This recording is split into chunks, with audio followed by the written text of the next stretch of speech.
Welcome to After Hours, where stories come alive after dark. I'm Vaughn, and tonight, we're getting close to the end. One more episode after this one. That's it. That's all that's left of The Inheritance. I've seen your comments, your theories, your questions. You want to know how this ends? So do I, honestly. Every story has a life of its own, and this one has been fighting to get out since the beginning. Let's see where it takes us. Previously on The Inheritance, Marcus and Desiree returned to the Ashford Hotel. In the hotel safe, they found Victor's final contingency, a lockbox containing the locations of layers 5 and 6. But more importantly, they found the dead man's switch, 3 USB drives containing encrypted evidence packages, set to automatically transmit to news organizations, federal agencies, and international law enforcement if someone doesn't check in every 72 hours. Victor had been maintaining the check-in for 8 months. Then Elena. Now Marcus. It's the ultimate leverage. If the council kills them, everything releases automatically. But it's also a prison. A life of running, of hiding, of never missing a check-in. Tonight, Marcus makes a different choice. This is episode 11, The Broadcast. We spent the night in a motel off the New Jersey Turnpike. The kind of place that takes cash and doesn't ask questions. I couldn't sleep. Kept thinking about the dead man's switch. About the countdown timer. About the 72 hours that would reset over and over for the rest of our lives. You haven't slept. I've been thinking. About the switch. The check-ins. What happens next? We retrieve layers 5 and 6. We disappear. We start over somewhere they can't find us. And then what?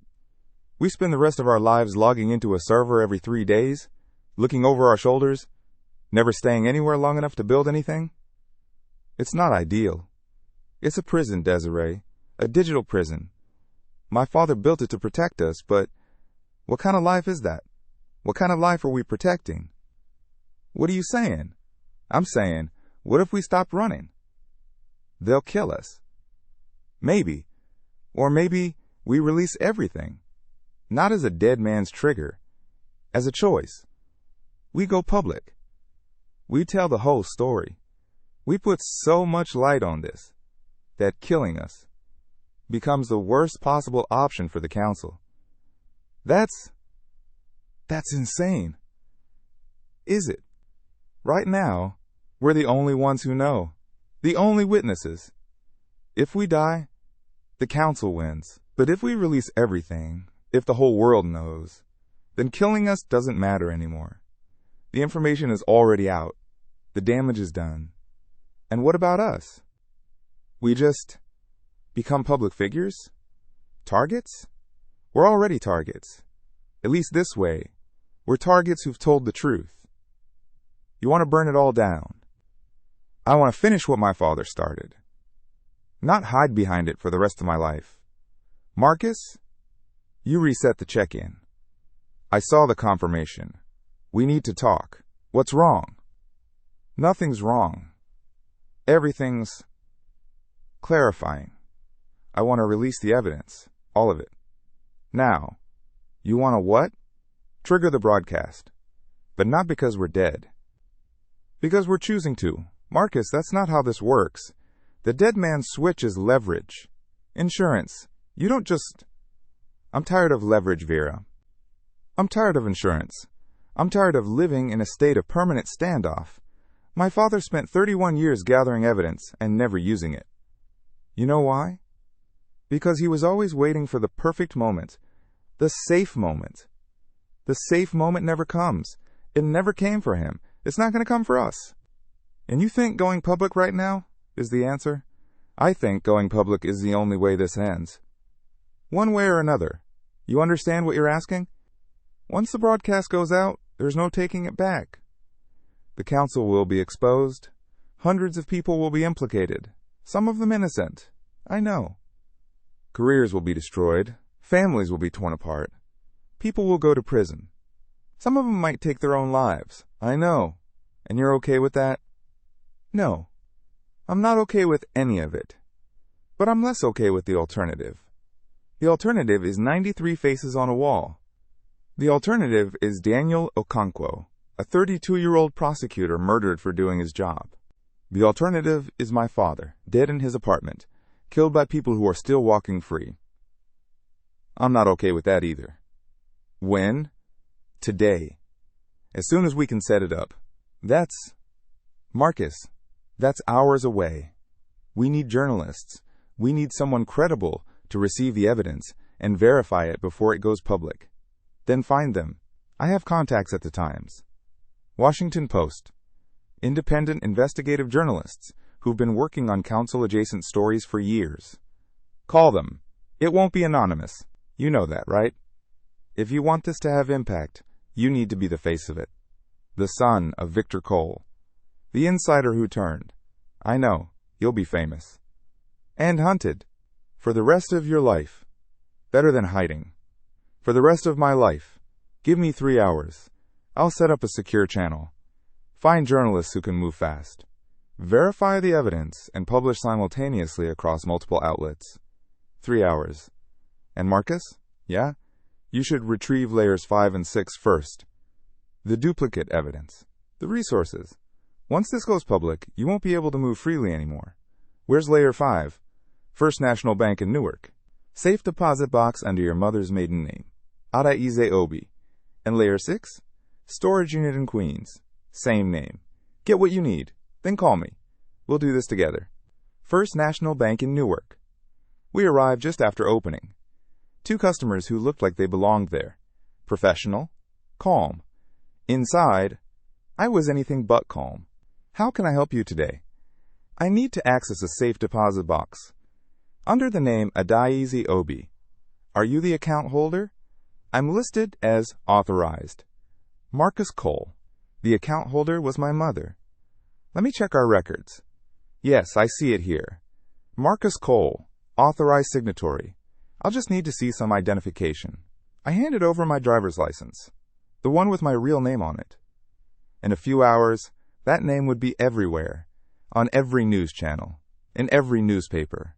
But for now, I was just a man visiting his mother's safe deposit box. The vault was cool and quiet, rows of metal boxes behind a steel cage. The bank employee led me to box 4471. Take as long as you need. I'll be outside. Layer 5. Duplicate evidence. Copies of everything we'd already collected, plus additional documentation Victor had gathered in his final months. Photographs I hadn't seen before, meeting records, a second copy of the codebook, and a note. Marcus, if you're reading this, you've made it further than I dared hope. The duplicates are here in case something happens to the originals. But there's something else in this box. Something I didn't include in the other caches. A video, recorded 3 weeks before my death. My testimony. My confession. Everything I knew, everything I did, everything I was part of. Spoken in my own voice, shown on my own face. I made it because I knew that someday the world would need to understand. Not just the crimes of the council, but how those crimes happened. How ordinary people become part of extraordinary evil. Use it however you think best. A video. My father's testimony. His face. His voice. His confession. The evidence we'd gathered was damning. But this was something else. This was a dead man speaking from beyond the grave. I've secured 3 journalists. Chen at the Times, Michael Adeyemi at the Post, and Rachel Torres, independent, but her Substack has 2 million subscribers. They're willing to move fast? They've been waiting for something like this for years. Chen has been investigating Whitmore Holdings for a decade. Adeyemi covered the prosecutor's death in '94, always suspected council involvement but could never prove it. When I told them what we had, they dropped everything. What's the timeline? We send them the evidence in encrypted packages. They verify what they can in the next few hours. Then, we go live simultaneously. Print. Digital. Video. Marcus, there's something else. The journalists want you on camera. An interview. Your story, in your own words. When? Today, this afternoon. We set up a secure location, record the interview, and include it in the broadcast package. That's dangerous.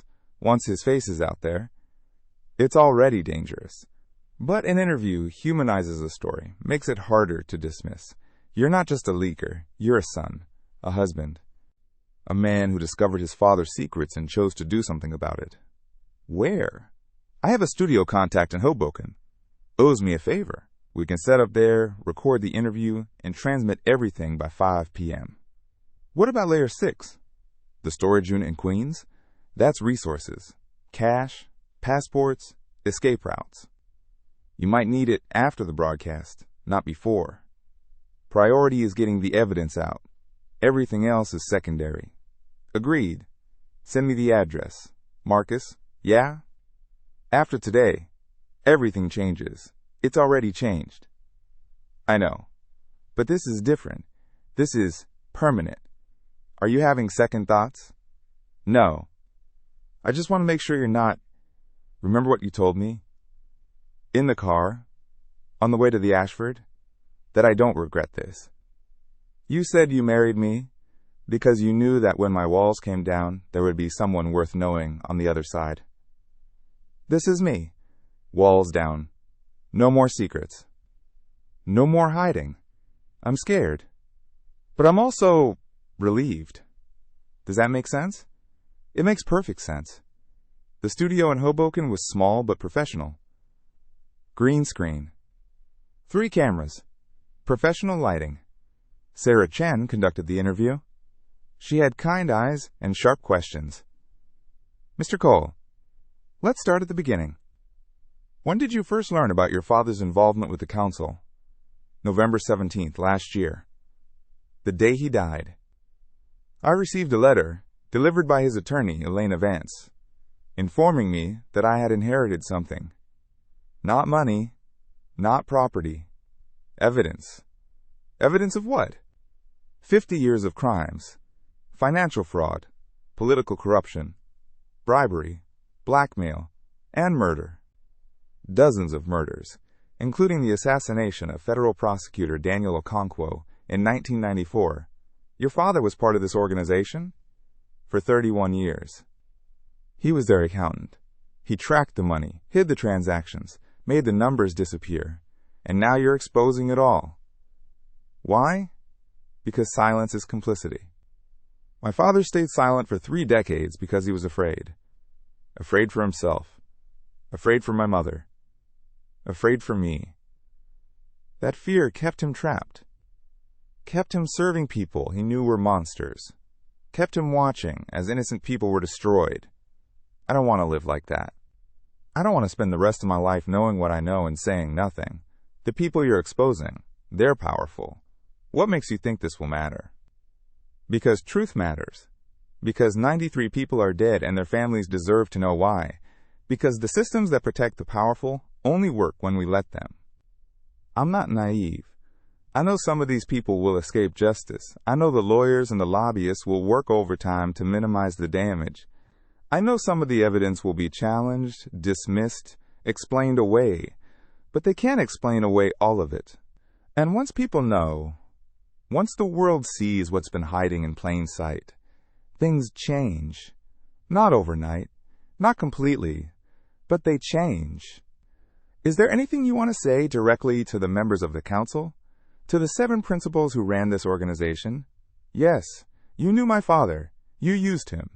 You trapped him in a life he couldn't escape, and when he tried to make it right, when he gathered the evidence and prepared to expose you, you killed him. This is for him, and for everyone else you silenced. I'm not hiding anymore, and neither is the truth. At 5:47 p.m. Eastern Standard Time, the broadcast went live. Sarah Chen's story in the New York Times. Michael Adeyemi's investigation in the Washington Post. Rachel Torres' detailed breakdown on her independent platform. And my father's video. His testimony. His face on screens across the country. News Anchor 1. Breaking news tonight as explosive allegations emerge about a secret organization with ties to some of America's most prominent business leaders. News Anchor 2. The documents, which include financial records spanning 3 decades, appeared to show a pattern of systematic corruption reaching the highest levels of News Anchor 3. Perhaps most shocking is the video testimony of the late Victor Cole, an accountant who claims to have been the organization's financial architect for over 30 years. Within an hour, it was everywhere. Cable news, social media, international outlets picking up the story. Harrison Whitmore's name was trending. So was the council.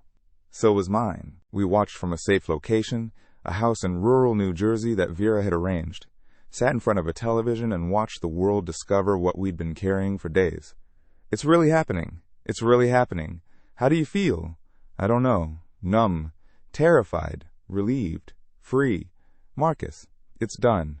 The evidence packages transmitted successfully. Multiple outlets are verifying independently. The story has critical mass. What about the council? Radio silence so far. But I'm hearing rumors of emergency meetings, lawyers being summoned, crisis communications firms brought in.